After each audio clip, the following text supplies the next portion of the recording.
Hello guys, welcome to my channel ultimate. ఈరోజు వచ్చేసి మా ఎన్సీసీ క్యాంప్లో 7th డే అనమాట. అండ్ ఈరోజు వచ్చేసి చాలా బాగుంది. ఎలా అంటే ట్రెక్కింగ్కి వెళ్ళాము మేమందరము. మార్నింగ్ 5:45కే లేచి ఇక్కడ క్యాంటర్లో స్టార్ట్ అయ్యాము. ఎలా అంటే అలా సాంగ్స్ పాడుకుంటా ఎంజాయ్ చేసుకుంటా ఆ కూల్ ఎయిర్ని ఎంజాయ్ చేస్తూ మార్నింగే వెళ్ళాము.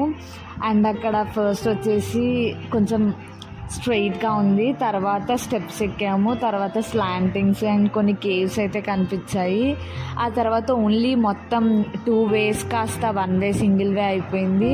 అలా వెళ్తూ మొత్తం అంతా ఎక్స్ప్లోర్ చేసాము. వ్యూస్ అయితే చాలా బాగున్నాయి. And it was one of the memorable day in this camp అని చెప్పొచ్చు. బికాస్ ఎప్పటి నుంచో అంటే యూట్యూబ్లో కానీ వ్లాగ్స్ అవి చూస్తున్నప్పుడు ట్రెక్కింగ్